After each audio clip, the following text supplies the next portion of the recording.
Hello everyone. Today we are going to discuss about relation, its type like reflexive, symmetric and transitive, and moreover equivalence relation. So let's begin. So relation, thus we can also say that a relation in a set A is a subset of A cross A. Already we have discussed about this one in our earlier video. So a relation R subset of the Cartesian product of A and A. Here we are considering this one because we are going to deal with equivalence relation. So if a set A has an element, then how many elements are in Cartesian product A and A? All of you know that if there is an element, say 3 element in A and 4 element in B, then ultimately Cartesian product of A and B will give us n of A into n of B. That means here 12. So similarly, if we have n elements here, then how many elements are there? So here we'll have n into n. Okay. Now, how many relations can be made from a set A with n elements? So the answer will be 2 to the power. This is our value, n into n. So the relation, if it is about relation, then it will be your 2 to the power n into n. You can say the power set of this one, this set. Okay. Now, types of relation. An empty relation. All of you know empty. Empty means there is nothing is there. So any set which is there is no element, then we say that one is an empty relation, and that will represent by phi. So universal relation, a relation R in a set is called a universal relation if each element of A is related with every element of A. That means Cartesian product of A and A will be the R. And when we have these two relations both, they are called as trivial relation. Okay, both empty relation and universal relation is called trivial relation. Next, a relation R in a set A is called a reflexive if A comma A, this is order pair, already we have discussed about this one, for all values of A. Okay, so we can say one set is there A where the elements are 1 and 2, then that relation, this will be reflexive relation if A comma A, right, the order pair of A comma A, this one is our A, this is our B, or you can say A also, no problem. So this element should be related with that element only. Again, this 2 comma 2 belongs to R. Then we can say this R is a reflexive.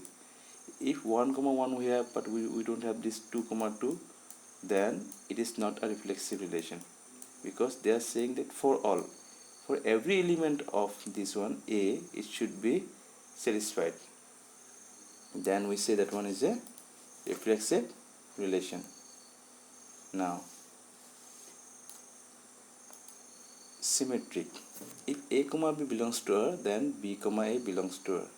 That means we can say in that earlier example, then if we have a R, then the reflexivity, that symmetry will be, if say assume A comma B is there, 1 comma 2 is there. If 1 comma 2 is there, we should have 2 comma 1 belongs to R. If 2 comma 1 is not belongs here, then we say R is a not symmetric relation. Got it? If we have 1 comma 2, that opposite of that one should also be in this relation, then we can say that one is a symmetric relation. Now transitive, A comma B belongs to R, B comma C belongs to R, then A comma C belongs to R. Remember here, here written if a comma b belongs to R, and you can also write this one as a if a comma b belongs to R and if b comma c belongs to R, then a comma c belongs to R. That means, say in this example, okay, say 1 comma 2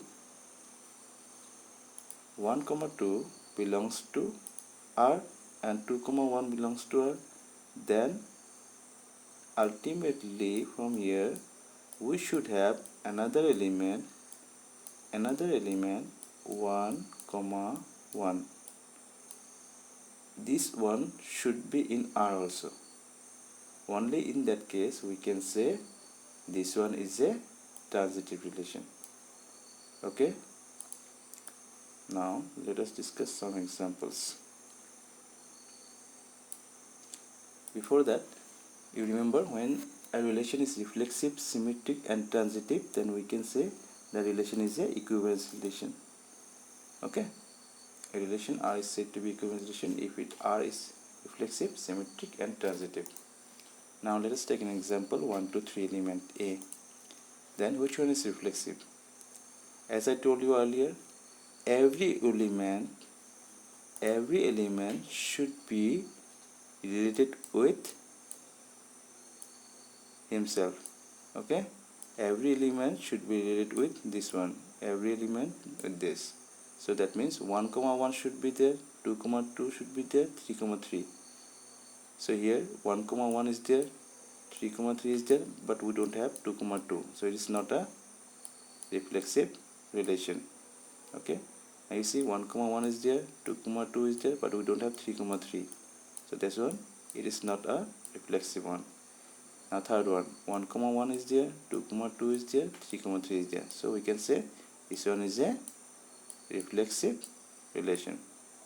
Okay, now next let's take another example. Which one is symmetry? As I told you earlier, you see here in assume this one is a set. Okay, 1 comma 2 is there, the opposite of 1 comma 2 is 2 comma 1, and this 2 comma 1 is not present, right? This 2 comma 1 is not present here, it's not present here. If it is not present here, this is not a symmetric relation. 1 comma 1 opposite of this one, again 1 comma 1 is lies there, no problem. 2 comma 3 is there, 3 comma 2 is there, no, we don't have 3 comma 2 here, so it is not a symmetric relation. Similarly 1 comma 1 is there, it's okay. 2 comma 1, the opposite of 2 comma 1, 1 comma 2 is there, no, so it is not a symmetric relation. So you see 1 comma 2 is there, it's alright, then 2 comma 1 is there, it's also alright, because 1 comma 2 opposite of 1 comma 2 is 2 comma 1, and 2 comma 1 opposite of 2 comma 1 is 1 comma 2, both of them are there. Now 1 comma 1 is also there, right? Opposite of 1 would be the same only, so ultimately this is a symmetric relation. Okay.